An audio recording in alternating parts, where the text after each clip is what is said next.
Magandang araw po sa ating lahat. Ang Makatang Tambay pong muli. Na simple saan man panig kayo ng Pinas naroroon ang mundo. Sa ating pumuli ang pagpapala para sa araw na ito. Kaya reaksyon na natin itong mahabang paglalahad ni dating agent officer ng Bureau of Customs si Jamie Guban. At yung mga naging pagtatanong dito ng apat na congressman na laging bida. Ito yung ginanap na hearing kahapon na Quadcom committee dyan sa Kongreso. At siyempre yung mga bida rito na mga congressman na parating mahuhusay magtanong si Congressman Abante, Bini Abante, si Congressman Contem Paduano, at si yung chairman mismo nito na si Dan Fernandez. Saka naroon din si Congressman Ace Barber. At ang reaksyon natin dito ay yung kung paano yung naging kabuuhan ng mga paglalahad, mahabang paglalahad ni Jamie Guban o yung bumaliktad na testigo. Nakakulong ito sa kasalukuyan dahil sa conspiracy, yung pakikipagsabuatan nga dun sa nahuling Shabu na 6.5 million yung halaga. At dito nga isinangkot niya rito sila Congressman Pulong Duterte at saka si Manscarpio, ang asawa ni VP Sara. Ito, nung una pa ito pinamatik nga ito na pinag-utos no ni Pangulong Duterte na ikulong ito. At siyempre ganun lang naman magsalita si Pangulong Duterte. Pero siyempre may proseso naman, hindi mo naman basta yung kukulungin.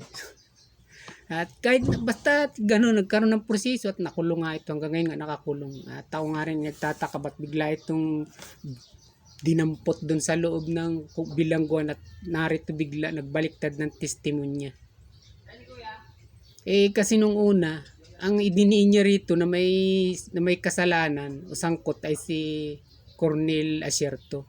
Alam naman natin nagdadaldal na rin sa media o sa social media na ang pilit isinasangkot nga sila Pangulong Duterte na ito talaga yung mga tunay na drug lords. At ngayon binaliktad na nga niya. Maganda yung mga naging pagtatanong din ng mga congressman at siyempre kaya nga mga ano rin to kumbaga nilinaw din nila na sabi niya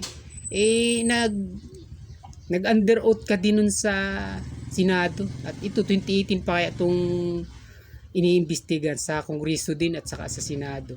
Sabi ni Congressman Abante nag under oath ka din nung ikaw ay imbestigan sa Senado.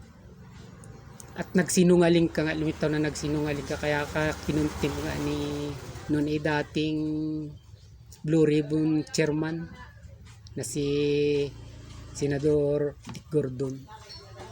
Ngayon nagsasabi ka na naman, under oath ka, nanumpa ka. Paano namin papaniwalaan na totoo yung sinasabi mo? Under oath ka din nun, tapos nagsinungaling ka. Tapos ngayon, under oath ka na naman dito sa aming pagdinig. Paano namin maasahan na totoo yung sinasabi mo? Maganda yung mga pagtatanong nung una. Pero sabi nga ni Jamie Guban, sabi niya gusto ko nang maglabas ng katotohanan, sabi niya. Para sa kaalaman ng mga taong bayan. At sa patuloy na pagtatanong nga nito ni Congressman Bini Abante, sinabi rin niya, kailan ka pa nagbago ng isip? Nito lang ba?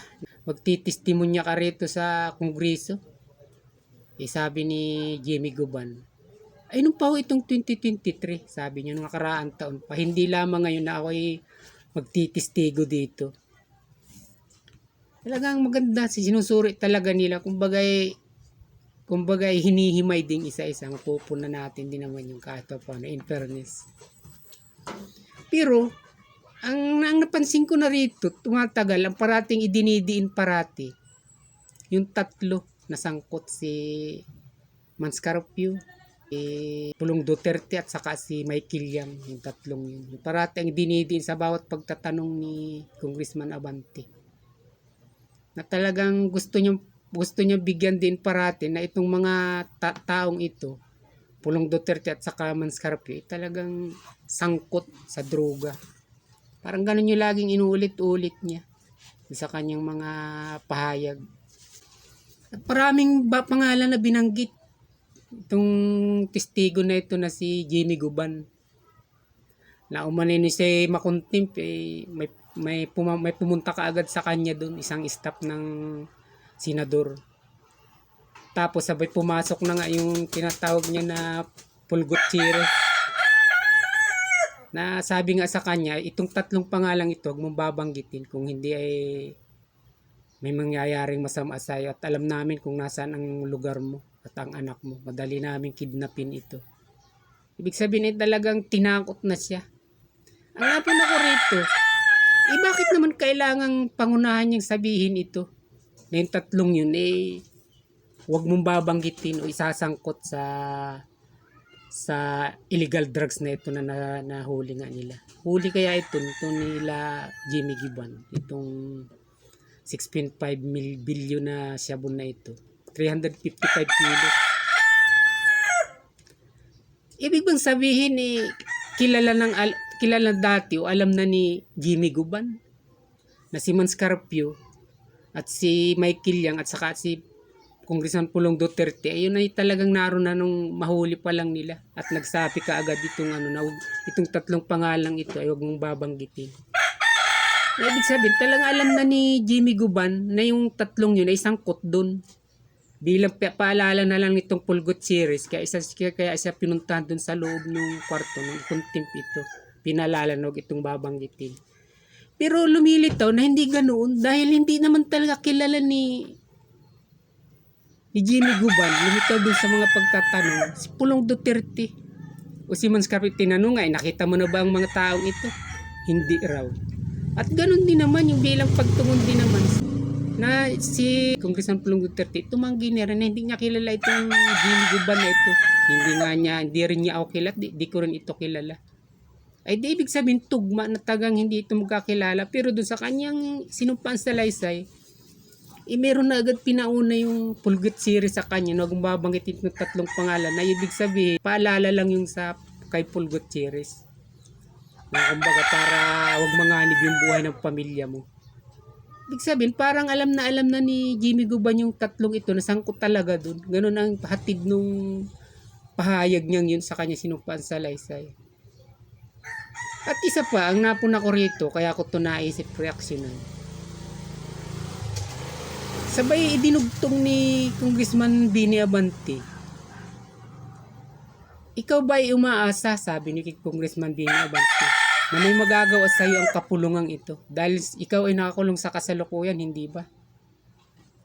Nagsagot si Jimmy Guban, yung dating agent officer ng custom. Sabi niya, opo, maasa ako.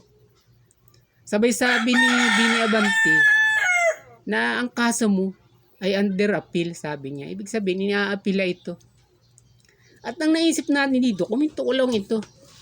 Ito si Jimmy Guban, malinaw din naman sa una pa lang na pag-umpisa ng hearing. Bumaliktad ito. Ibig sabihin, binago nito yung kanyang sinumpaan sa laysay nung una.